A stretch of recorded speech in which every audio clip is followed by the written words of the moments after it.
ताए भी हम ललिता जी आज महादेव गुरु के चरण में कोटि कोटि प्रणाम करतनी, हमार प्रणाम के स्वीकार करी। माँ गौरी गणेश के चरण में कोटि कोटि प्रणाम करतनी, हमार प्रणाम के स्वीकार करी। धरती पर बैठल धरती माता के चरण में कोटि कोटि प्रणाम करतनी, हमार प्रणाम के स्वीकार करी। साहब वरेंद्र नीलम दीदी के चरण में कोटि कोटि प्रणाम करतनी, हमार प्रणाम के स्वीकार करी, हमार प्रणाम के स्वीकार करी। जहाँ तक हमार आवाज़ जा रहा बा हम सब गुरु भाई बहना के चरण में कोटि कोटि प्रणाम करतनी, हमार प्रणाम के स्वीकार करी। यूट्यूब के माध्यम से जितना गुरु भाई बहन हमारे चैनल के देखा ता ललिता शिव चर्चा सब कोई के चरण में कोटि कोटि प्रणाम करतनी, हमार प्रणाम के स्वीकार करी, हमार प्रणाम के स्वीकार करी। तो आई भैया कथा के रहस्य जानी और कथा के अंत तक सुनम तबे रोरा फल कथा के प्राप्त कर ले हब। जब तक कथा पूरा ना सुनम कथा के अंत ना करम कोई गुरु भाई बहना कथा के समाप्त ना करब, कथा सुनम ना अच्छा से तब फल ओकर कैसे प्राप्त होखी। ये गुरु बहना कथा मन लगन लगा के सुनम। देखिए गुरु बहना लोग बा बहुत लोग शिव चर्चा में जाता, महादेव गुरु के चरण में जाता गुरु बहना लोग आ जाके दूसरा के खीसा कहानी बात बतियावता, लेकिन वह बात बतियावे से खीसा बतियावे से दया ना मिल जाला।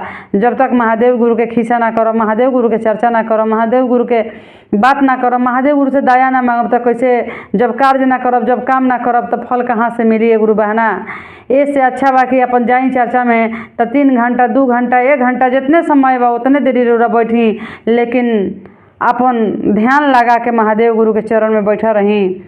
देखी केहू से शिव चर्चा करता, कोई कैसे पूजा पाठ करता, कोई भाव में करता गुरु बहना लोग, लेकिन ओजा जाके रुकावट ना बने के चाहे। बहुत गुरु बहना लोग के आदत बा टोके के टाके के कि हैसे होखेला, ध्यान ना भटकावे के कोशिश करी, केहू के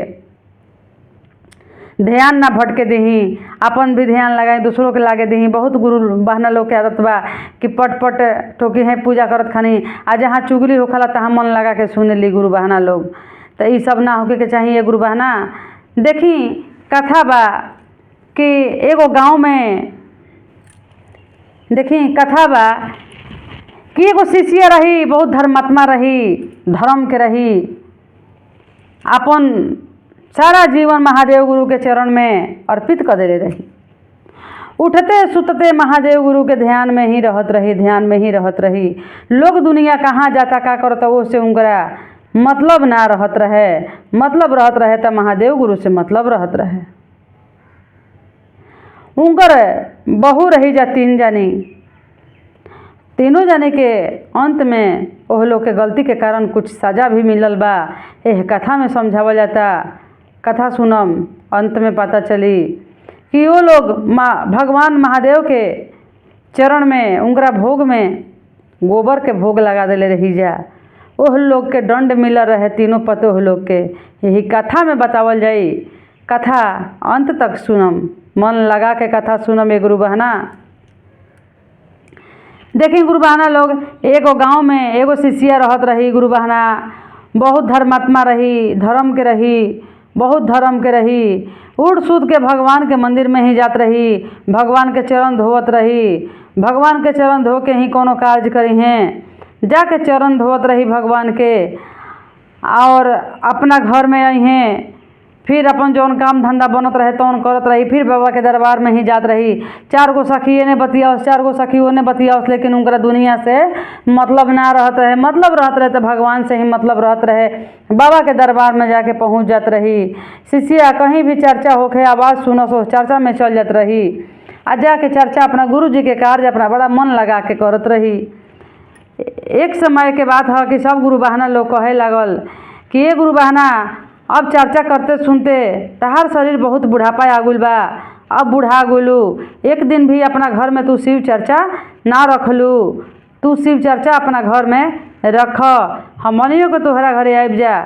कैसे शिव चर्चा करेलू, खाली घरे घरे घूमे के हाल जाने लू, घरे घरे जाए के हाल जाने लू शिव चर्चा में। देखी महादेव गुरु खातिर लोगों के बात भी सुने के पड़ेला, ताना भी सुने के पड़ेला, लेकिन फिर भी हमने के गुरु के कार्य करत रही ले जाए गुरु बहना। तो कहस गुरु बहना लोग कि घरे घरे खाली जाए के हाल जाने लू आ अपना घरे कबो शिव चर्चा ना रखलू। ए गुरु बहना अब बुढ़ापा आ गइल, अब एहू से तहार शरीर ज़्यादा झूल जाई गिर जाई, तो तू कैसे का करबू, अपना घर में शिव चर्चा रख। कहत रही बेचारी बूढ़ी कि ठीक बा गुरु बहना, मन विचार तो हमरो बनेला कि महादेव गुरु के शिव चर्चा अपना घर में रखती, सब गुरु भाई बहना के बुला के अपना घर में बैठा के शिव चर्चा करवैती। लेकिन हम अपना पतोह से राय लेहब तब 3 गो हमार पतोह बाड़ी जा आ तीनों जनी से राय लेहब। काहे कि बेटा तो हमार होखेला आ बहू होखेली जो दूसरा के जन्माई आइल बड़ी। अगर उनकरा से नहीं पूछ के आ शिव चर्चा रखत तो पता ना अरहल टिकोरा जौन बा करी लोग कि ना करी लोग। हमार शरीर हो गल अब गिरंती के, हमार शरीर हो गल बुढ़ंती के। हमारा से तो उतना बनी न लिपन पोतन के काम, धोए पोछे के काम। पतोह लोग से पूछ के रौरा सभे के हम अपना घरे शिव चर्चा में बोलाइबे गुरु बहना। यह बात कह के आ बूढ़ी माई शिष्या अपना घर में गोइली, अपना बहू लोग से पूछा तड़ी, तीनों जनी के बुला के अपना सामने बैठा के कह तड़ी कि ये बहू तोहनी जनी के राय से हम शिव चर्चा कइल चाहतनी अपना घर में, कि शिव चर्चा अपना घर में करी। 10-5 गो गुरु भाई बहना आई अपना घर में, पूजा पाठ होई। केकर कैसन बानी रही, के कौन बानी बोली, हमनी के शिव चर्चा करवावे के। लोगों घरे शिव चर्चा होता, अपना घरे शिव चर्चा नइखे होखत। कहल ह सब लोग तो कहनी है कि अपना बहू लोग से राय ले लेहब तो हम शिव चर्चा के डेट बता देहब। देखी ये गुरु बहना पतोह लोग कह दिली कि तो का भइल बा, करवा लो, एमे का दिक्कत बा। बूढ़ी कहली पतोह के बात मान के कि ठीक बा, राजी बाड़ू जाता शिव चर्चा के डेट हम रख देतनी। वही में एगो दिन डेट रख देली। गुरु बहना घरे जाके गुरु बहना लोग के बीच में कहली कि जहिया रौरा सभा के समय बा हमरा घरे एक दिन आके शिव चर्चा कर दही लोग। गुरु बहना लोग उनकरा घरे गोइल बड़ी। गुरु बहना लोग कहली कि ठीक बा, हमने के एगो डेट दे देतनी जा, रौरा घरे शिव चर्चा होखी, हमने के आके करब जा। तो ठीक बा ये दीदी लोग हमरा घरे शिव चर्चा आके कर दही जाए गुरु बहन लोग। अब घरे आके बूढ़ी का कइले बड़ी कि अपना तीनों पतोहन के काम बांटा तड़ी, कह तड़ी ये बहू लोग अकेले ना होखेला शिव चर्चा, बड़ा एमे लाग भीड़ के होखेला। बड़ा मन लगा के बढ़िया से लाग भीड़ के करबू जा तब फल तो हने जाने के मिली, दाया तो हु लोग के मिली। चलो हमने के शिव चर्चा के चले के हमने के जौन अरहल टिकोरा बा कर लोग मिलजुल के। कहली जा कि ठीक बा हो जाई, कह का बात बा, कहीं का कैसे कैसे करे के बा। मन भरू लेखा तीनों पतोह बोलत रही। कहली बेचारी बूढ़ी कि ये बहू बड़ जानी का कर कि सब घर से लेकर के दुआर तक तू लिप द, गाय के गोबर से घर लिपी ह, फिर आंगन लिपी ह, फिर तू दुआर भी लिप द। छोट मंझिल जानी से कह तड़ी कि ये बहू तू जा बाजार से जाके पूजा पाठ के सामान ले आन द, फल फलहरी पर प्रसादी जौन खातिर भाव होखला ले ली ह। ई नहीं कहत कि तू ढेरे ले ली ह, जतना शक्ति बा उतने में होखेला। जाके जौन बुझाई तौन बाजार से लेके तू आव। छोट जानी से कह देली कि ये बहू जब छोट जानी सामान लेके आ जीहन आ बड़ जानी के जब लिपल हो जाई तो तू आसन लगा दीह। छोट पतोह से कहली कि तू आसनी लगा दीह महादेव गुरु के, फूल पत्ती सजा के आ बड़ा प्रेम से तू आसन लगई है। ये बहू अपना बहू से बड़ा हलक दलक के उस सासू माँ, वो बुढ़िया माई शिष्या अपना पतोह तीनों जानी के एक गो काम बांट देली। बूढ़ी माई बड़की पतोह का कइले बड़ी कि घर लिप के, आंगन लिप के, बाहर तक लिप देली खूब बढ़िया से, जैसे कहली वैसे कह देली। मन बड़ी गुस्सात रहे कि एगो काम बढ़ा देली बूढ़ी। मांझी जानी झोला थैला उठा के बाजार गइली, बाजार से सारा सामान घरे ले आन देली। बड़ी हो मन में मने कचुआत रही। छोट जानी के कहली कि अब उठाव सब फल सजाव आ महादेव गुरु के चरण में लेके चला भोग लगाव। छोट जानी का कइले बड़ी सबसे खिसिया रही आ सबसे झनका रही आ बड़ी जरनिया भी रही। ऊ का करतड़ी छोट जानी कि सब फल तो उठैली ही ले जाके धैली एने ओने अब आखिर का कैले बड़ी ये गुरु बहना। महादेव गुरु के चौकी जब सजैली, आसन लगैली, ओह आसन पर इतना बड़ा गलती कैले बड़ी कि उनकरा साजा देखी कितना गलत मिलल बा। तीनों जनी के, तीनों जनी बतिया के कि बुढ़िया के छटपट छोड़ा देवे के। रोज रोज बुढ़िया शिव चर्चा में जा लिया। आ एको गो नया नया ड्रामा आके करली घर में कि शिव चर्चा रख तो तू घर लिप, तो तू बाजार जा, तो तू चौकी सजाव, भोग लगाव, सामान जुटाव। इतना हमनी से ना हो कि नया नया नियम एको गो सीख के आवली। इनकर आज सब नियम छोड़ा देते जा कि चर्चा में कभी जैबे ना करी हम सभे हंसी। तो तीनों जनी ग्रुप करके आ बतिया के का कैले बड़ी ये गुरु बहना कि गाय के गोबर ले करके अपना गोबर ले लेके आ 5 गो लड्डू बना देली गोबर के। आ गोबर के लड्डू बना के महादेव गुरु के चरण में धो देले बड़ी कि ये महादेव गुरु तारी भोग ह, भोग सामान उनकर के धो देले बड़ी महादेव गुरु के चरण में कि भोग लगा देनी। सास ले कह तारी कि आसनी सजा देने बनी, भोग लगा देले बनी। अब जा, अब शिव चर्चा करो लोग। शिव चर्चा हर भोला हर शिव कैली लोग। जागी जागी महादेव हो जगादी महादेव, सब कुछ कैली जा गुरु बहना। जैसे चर्चा होखला, खिस्सा होखला, कथा होखला, सब कुछ कैली गुरु बहना लोग। सब चीज़ कैला के बाद में गुरु बहना तीनों पतो हो जाने खींचा। तीनों जानी 3 जगह अपना अपना रूम में बैठल बड़ी लोग सलाह क के कि आज बुढ़िया के नाम तो हंसा जाई कि बुढ़िया के जुड़ल हम ना तो गोबर के लड्डू बनैले बिया बुढ़िया। का भइल है ये गुरु बहना कि सब जाने तीनों जानी अपना अपना रूम में बैठल बड़ी लोग। आ ये ने भजन कीर्तन खूब होता, खूब बढ़िया से होता, खूब बढ़िया से होता। हर भोला हर शिव, जागी जागी महादेव हो जगादी महादेव, खूब बढ़िया से होता। इतना बढ़िया से, इतना ठाठ से शिव चर्चा होता कि अब कहे लायक ना। बहुत सुंदर शिव चर्चा होता। गुरु बहना लोग जुटा रहे, ए शिष्या के घर में चर्चा होत रहे, बहुत बढ़िया से शिव चर्चा होत रहे।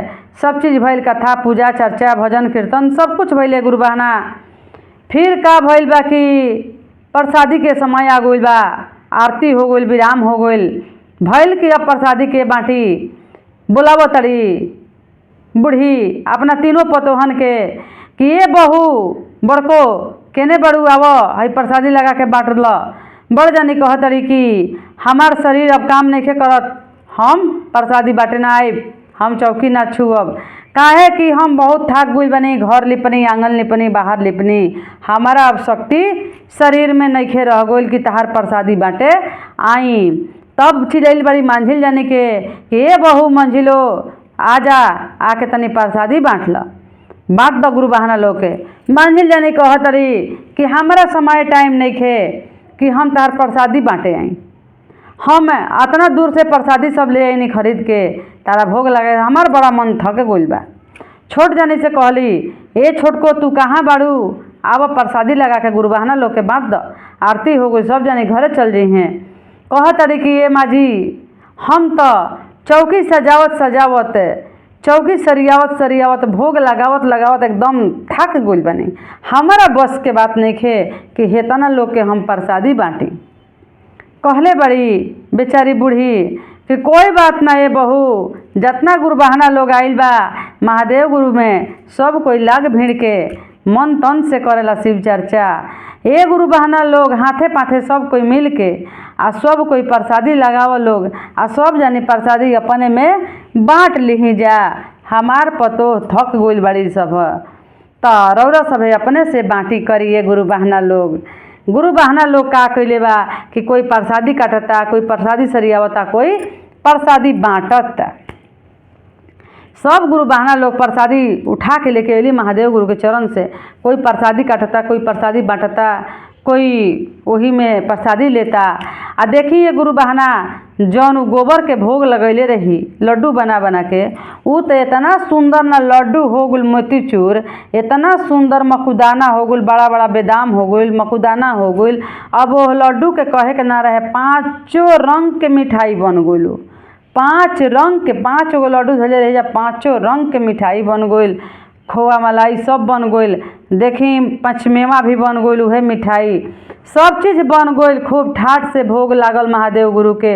आ गुरु बहाना लोग उठा के ले आके सब ठाट से प्रसादी बटली लोग आ खूब बढ़िया से महादेव गुरु के चरण में गिर के प्रसादी खैले बड़ी गुरु बहाना लोग बहुत प्यार से बड़ी बढ़िया से प्रसादी खैले बड़ी जा कि ये गुरु बहाना इतना जगह हमनी के शिव चर्चा कैनी जा, लेकिन ऐसा प्रसादी हमनी के कहीं ना खैनी जा जितना प्रसादी में स्वाद लागता कि अमृत महादेव एकदम साक्षात रौरा घरे आयल रही। महादेव गुरु साक्षात आके प्रसादी में खैले बानी, महादेव गुरु के जूठा ह तबे हमनी के इतना स्वादिष्ट ये प्रसादी लागता, बहुत स्वादिष्ट लागता ये गुरु बहाना। ऐसा प्रसादी घर घर में शिव चर्चा कैनी जा, बहुत जगह कैनी जा, लेकिन इतना सुंदर प्रसादी के स्वाद हमने के कहीं ना लागल जितना सुंदर ही प्रसादी लागता ये गुरु बहाना। तब देखी गुरु बहाना लोग का कैले बड़ी कि सब जाने प्रसादी ले लेके आ कह के ई बात अपना अपना घरे चल गुली लोग गुरु बहाना जाने। अब बूढ़ी माई का कैले बड़ी कि प्रसाद थोड़ा सा उठा के तीनों बहू लागे ले जाके कह तड़ी कि ये बहू लोग ल है प्रसादी खा ल लोग, सब कोई प्रसादी ले ले बा तो हनियो जानी ले ला जा। बहू जानी अपन अपन प्रसादी ले ली जा कि लावा देखा महादेव के कैसन भोग होला, खा के तनी देखल जाओ। खैले बड़ी जा मन तो साफ रहे ना, मन में तक गंदा भरा रहे, मन में तक कचरा भरा रहे, ऐसे मन के कचरा निकाल दही आ महादेव गुरु के चरण में गिर जाई, महादेव गुरु जीवन के संवार देहब। तो वो लोग के मन में कचरा भरा रहे आ वो बेचारी बूढ़ी के मन जौन रहे एकदम निर्मल रहे, एकदम साफ मन रहे। जाके बहू लोग के अपना तीनों जने के प्रसादी तरी ल जा बहू प्रसादी खा भगवान के। प्रसाद ले ले बड़ी जाए गुरु बहाना। प्रसाद लेला के बाद में वो लोग के देखी का गति भइल। गति यह भइल कि तीनों जनी सुअर के रूप धारण कर लेली। जैसे प्रसाद ले ले बड़ी ये गुरु बहाना अपना मुंह में प्रसाद खैले बड़ी जा कि वो लोग के शरीर सुअर के हो गइल बा। लगली जा सुअरियन लेखा पोंछ हिलावे आ सुअरियन लेखा करे, तीनों जनी सुअर बन गइली।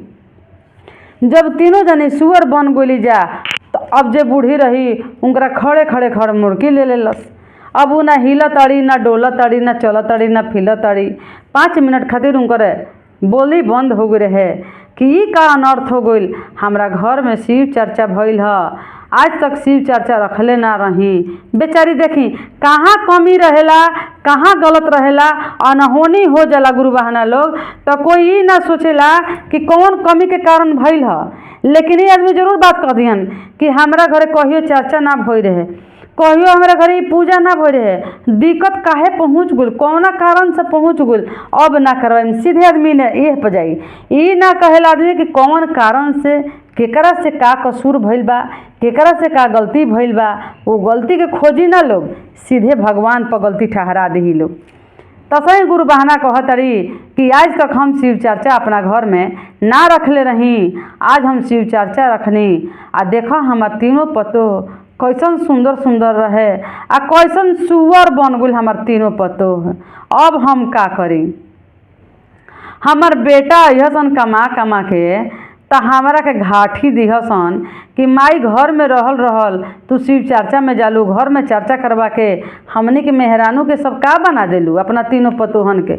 आज तो हमार बेटा हमरा के छोड़ी हसन ना। अब हम का करी, हे महादेव गुरु हमार लाज बचा दी, हमार तीनों पतो है असली रूप में अपना असली शरीर में आ जाओ। बूढ़ी लगली करे प्रयास, बूढ़ी लगली प्रयास करे कि आज वही बेटन के कमाई से, हम तीनों बेटन के कमाई से शिव चर्चा रखनी है आ शिव चर्चा रख के गुरु भाई बहना के बुला के शिव चर्चा कैनी है। कौन मुँह देखाई नगर में, कौन मुँह देखाई मड़ोसी पड़ोसी के, कौन मुँह देखाई अपना बेटा के, जब हमार पतो ऐसन रही तो का हे महादेव गुरु ये का कोई नहीं हमारा साथे इतना बड़ा गलती। जब तक से गुरु बहाना बूढ़ी के तीनों बेटा चल अलन काम पर से, अपना अपना काम करके शाम के समय रहे तीनों जना लौट गइलन। जब तीनों जना लौट गइलन तो थाल में के प्रसाद थाले में रहे। अब बूढ़ी सोचो तारी कि बेटवन के दीही कुछ पानी पिए के, आ प्रसादियों में से दीही कि ना दीही, दे नहीं तो तीनों सुअर बन गइल, कहीं हमारा बेटवा के कुछ दिक्कत ना पहुँच जाए प्रसादिया के चलते। तब वो डरते डरते जाके बेचारी प्रसाद अपना बेटन के देले बड़ी कि ल जाए बेटा प्रसाद खा जा, अब पानी पिया जा। ए गुरु बहना लोग जैसे जैसे प्रसाद खैलन जा, तीनों भाई प्रसाद खा के पानी पी लेलन जा, ओह लोग के कुछ ना भइल, ओह लोग के कुछ ना भइल। काहे कि ओह में रहले ना रहन जा शामिल गलती में, बेचारा घरे हो ना रहन जा, उ लोग तो खेती में काम करत रहे। तो देखिए गुरु बहना, तब कहतन जा, तब तीनों सुअर आके अपना अपना पति के सामने खड़ा हो गई। तीनों जने जब खड़ा हो गई बड़ी जा, तब अपना माई से कहतन कि ये माई, तहार तीनों पतो लौकत नहीं लोग, हई 3 गो के आगुल बा, कहाँ से आगुल बा। कहतरी कि ये बेटा हमारा से बड़ा बड़हन भूल हो गई बा, ये बाबू एक काम करो, हमरा के घटिया दो, आ चाहे मार दो, चाहे गंगा जी में लेके धंसा दो। ए बेटा हम शिव चर्चा न रखती, न तीनों पतो कैसन गति होइत, वही प्रसादी देनी हाँ। आ तीनों जाने देखो ना सुअर बन गई बड़ी जा, हमारा के जौन साजा देवा बेटा तौन दे द। तो कहत बेटा लोग धर्म के बेटा रहन। देखी कहत गुरु बहना कि माई उ लोग तो दूसरा घर के है, के जाने कौन गलती है पूजा में कैली कि तहरा से कैली कि ऐसन दंड मिलल। आ हमार तू माई बड़ू धर्मात्मा, तू रात दिन भगवान के चरण में रह गइलू। ये माई तहरा से कौन गलती हो सकता, गलती इहे लोग कैले हुई जौने साजा ये लोग के मिलल बा। हमारा विश्वास बा तीनों बेटा के एक ही बोल निकलता, वाह कैसन बेटा।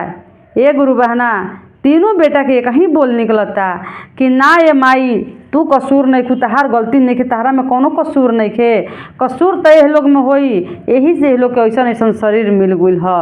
अब पूछी तो कैसे पूछी कि कौन गलती के लू जा, बड़े लोग सुअर बन गई। तब बूढ़ी कहत रही, अब बूढ़ी तो अब उनका खाना पानी कुछ ढुकते नहीं खे, वही सुर में बाड़ी के घर गृहस्थी के देखी ई पतोहन के ऐसा दशा भइल बा। ए महादेव गुरु तोहरे चरनिया में गिर जाइम। देखी फिर अपना हाथ में पूजा के डोलची उठैले बड़ी, सब सरिया के पूजा पाठ के सामान आ जल ले बड़ी। कहत रही कि जब तक महादेव गुरु हमारा पतो के ठीक ना करी हन, ओजे मुड़ी पटकत पटकत मर जिम।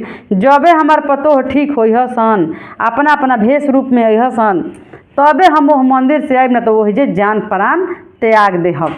इहे बात कह के गुरु भाई बहना घर से निकलल जा तड़ी। तो उनका दरवाजा पर देखी महादेव गुरु साधु के एगो रूप में, जोगी के रूप में उनका घरे दरवाजा पर आके कहतनी, डोलची बजावतनी, त्रिशूल बजावतनी, कहतनी कि हमरा बड़ा जोर से भूख लागल बा, पियास लागल बा। ए बूढ़ी तू कहाँ जाता रू, हमरा के पानी दे दो, तनी कुछ खाए के दे दो। कहले बड़ी बुढ़िया माई कि ए बाबा रौरा हमार रुकावट बन के कहाँ से आगुनी, हमारा घरे तो हाथना बड़हन अनर्थ हो गइल बा कि अब कुछ ना कहाते बा, आ ना कुछ हमारा से बोलले जाता। और रौरा यही बीच में आके कहतनी कि हमरा के खाना द, हमरा के पानी द, हमरा भूख लागल बा। आई हो दादा कतना बड़हन अनर्थ भइल बा, ई केहू नहीं के देखत, तू कहाँ से आगुल जोगी फकीर। हम जातनी बाबा के दरबार में, ओहिजे अठान डालब, ओहिजे गिरब महादेव गुरु के चरण में। जब तक हमार पतो तीनों ठीक ना हो जाई तब तक लौट के हम ना जान दे देहब। वही जे बाबा कहतन कि ये बेटी जाए से पहले तू हमरा के कुछ खिया के निकलबू, तबे तहार काम सफल होई, न तो तहार काम सफल ना होई। कहतड़िए गुरु बहना कि पाता ना का जान के ई जोगी फकीर यही समय पर अइलन, का पाके अइलन, के हमन का हमन समझ में नहीं खे आवत। हम तो पागल हो गनी अपना पतोहन के ई रूप सुअर के देख के, हम एकदम पागल हो गइल बानी। हमार बेटा का कहत होई सन, मुँह पर नहीं के कहत, लेकिन बेटा हमार का कहत होई ओकरा नजरी में हम गिर जाए। का कैले बाड़ी बूढ़ी कि देखी अब तो जोगी कहतन कि हमरा के खिया के जा तबे तहार काम सफल होई। का करी बड़ी गोया से लौट गई बड़ी, अपन पूजा के डोलची आ पूजा के लोटा जाके घर में धो देली पूजा रूम में।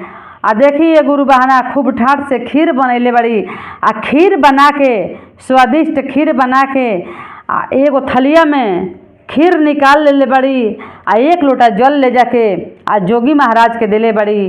कहत तड़ी कि ये जोगी महाराज धरी हमारा लगे इहे रहे, हमारा लगे इहे रहे। तो कहतनी जोगी जी कि रौरा सादा पानियो दे दे तू तो उहो हम पी लेती, ओहू से ठीक रहे, इतना मेहनत के का जरूरत रहे। कहली कि ना ए बाबा खाली पानी कैसे दे दीही, रौरा धरी हई खाई आ हम चलनी अब बाबा के दरबार में, राउर इच्छा तो हम पूरा कर देनी, रौरा जौन कहनी तौन तो हम कर देनी, अब हम जातनी महादेव के चरण धरे खातिर।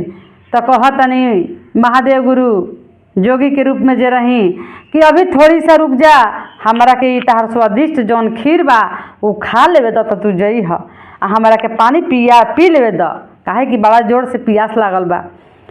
का कहले बनी जोगी महाराज की खूब बढ़िया से बैठ के आसन मार के आ खूब सुंदर से अपन भोग के ग्रहण कैले बनी आ थोड़ा सा छोड़ देले बनी। वहीं में एक गुरु बहना लोग जल भी पियले बनी, थोड़ा सा छोड़ देले बनी। कहतनी जोगी जी जोगी महाराज कि ए बूढ़ी तू तो बचपने से शिव के शिष्य बड़ू, शिव चर्चा में गइलू, कथा में गइलू, पूजा कैलू, भक्ति कैलू, सब कुछ कैलू, लेकिन तहार तीनों पतोह कैसे सुअर बन गुल। आ तो इहे तो नइखे बुझाते बाबा, शिव चर्चा अपना घरे रखनी है केने से केने कि हमार तीनों पतोहिया बन गुली सन सुअर प्रसादिया खाते। तो वही तो जातनी महादेव गुरु से अर्जी लगावे खातिर कि ऐसे काहे हो गइल, के हमारा पतोह ठीक हो जी।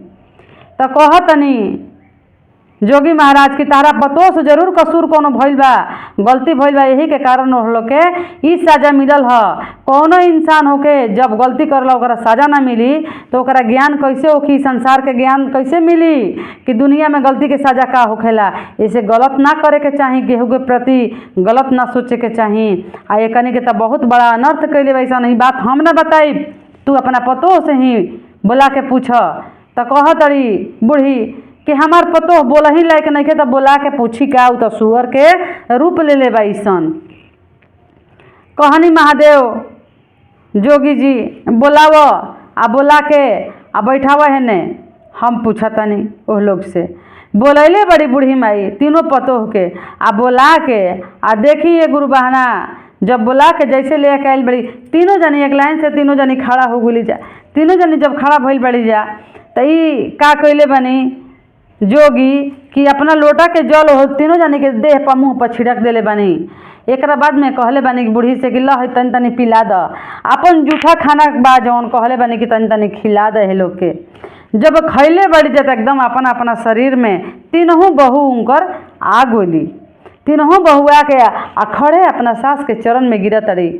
उनकर अपना चरण में सासू माँ के गिर के कहत रही जाके, हे सासू माँ रौरा धर्म के बानी, रौरा कतना अच्छा शिव चर्चा पूजा सब चीज़ कैनी, लेकिन हमनी के बहुत गलत काम करनी जाके गोबर के भोग लगा देले रही। तीनों आदमी सलाह करके यही से प्रसाद खाते ही दंड मिलल ह। आ उ गोबर ना रह गुल ह, तीनों पाँच गो गोबर के भोग लगैले रही जा, 5 गो गोल गोल लड्डू बना के भोग गोबर के लगैले रही जा, लेकिन वो 5 फल हो गल, 5वें भी हो गल ह। ए से हमनी के दंड मिलल बा, ए माई हमनी के माफ़ कर दही। उनका गोड़ पर गिर के कहत है जा कि माफ़ कर दही, आज से हमनियों के शिव चर्चा में जाइम जा। और तो साक्षात महादेव से दर्शन कैले बनी, साक्षात रोरा सामने महादेव गुरु आगुल बनी। ए माई हमनियों के ले चली, अपन ज्ञान दीही, हमनियों के ज्ञान लेहब जा। आज के बाद में हमनी के कोई के साथे ऐसन धोखा, ऐसन गलती, ऐसन पाप हमनी से ना होई, ना करब जा। ए माई रौरे कर्म कर्तव्य हमनी के अपना आगे बढ़तनी जा। देखी ये गुरु बहना कहलन साधु महाराज की, ए बूढ़ी देखला तार पतो कैसन रही जाए, यही के दंड मिलल ह। अब विश्वास कर कि गलत के का सजा मिलेला, ई लोग के गलती रहे, तारा चर्चा करे से कोनो दोष ना रहे, कोनो गलती ना रहे। आज तक संसार दुनिया में शिव चर्चा कहीं ना होत रहे, जब से ई नियम लागू भइल बा, जब से हरेंद्र नंद जी देले बानी, नीलम जी देले बाड़ी, तबे से शिव चर्चा हम स्टार्ट भइल बा धरती पर। त केहू घरे शिव चर्चा करे से कुछ अनर्थ ना होखला, जब तक कि तू गलती ना करबू ओकर परिणाम गलत ना मिलेला। ए से चर्चा कर, पूजा कर, कथा कर, भजन कर, भक्ति कर, महादेव गुरु के चरण में गिर रह। तब तीनों पतो कहले बाड़ी जा कि धन बानी ए बाबा, देखिए माई अब वजह से इतने कह के बाबा भोलेनाथ है अपना दुनिया में चल गोनी। तब तीनों पतो कहतरी कि ये सासू माँ हमनी के शिव चर्चा करवाएम जा, फिर से अपना घरे शिव चर्चा रखी। तो फिर से बूढ़ी शिव चर्चा रखले बड़ी, गांव घर में नेवता फिरैले बड़ी, गांव घर कहता कि ना ना ना हमनी के ना जम जा। तहरे घरे तहरे तीनों पतो जब सुअर हो गल तो हमनियों के कुछ बन जिम जा, तब डरे कोई नहीं खेजा। शिव चर्चा रखले बड़ी है गुरु बहना, शिव चर्चा रखले बड़ी बेचारी सब सामान जुटा के। आ पतो लोग भी बड़ा मेहनत से सब चीज़ करता, लेकिन गुरु बहना लोग आवे के कोई नाम नहीं खिलेत। वही में से 10-5 गो गुरु बहना लोग कहता कि चलो देखे के जब सुअर बनल तो फिर आदमी बनल, मनुष्य बनल तो कैसन लागत या, चलो देखबो कैल जी तनी चर्चो हो जी। ऐसा थोड़े बाकी सब कोई बन जी, लेकिन कुछ गुरु बहना लोग आयल बा, कुछ ना आयल, देखलस प्रसाद लेलस खैलस गोलस, केहू के कुछ ना भइल। काहे कि चर्चा में दोष ना रहे, दोष रहे कर्म में। जैसन कर्म कैली वैसन फल पैली। सब जन यह बात कह के गोली कि चर्चा दोषी नहीं खे, दोषी इनकर पतो रही। ए गुरु बहना ऐसा ही मन लगन लगा के शिव चर्चा करे के बा तो बढ़िया से करी, खूब अच्छा से करी, मन तन के लगा के करी। एहमें कुछ नहीं लागत। महादेव गुरु के चरनिया में अपन दिलवा के लगा दही, महादेव गुरु जरूर दया करम। इतने कह के अपना कथा के समाप्त जे करतनी, विराम देतनी चर्चा के। हमार प्रणाम के स्वीकार करी, दया करी है महादेव गुरु, उपकार करी। हर हर भोला, हर हर भोला, हर हर महादेव।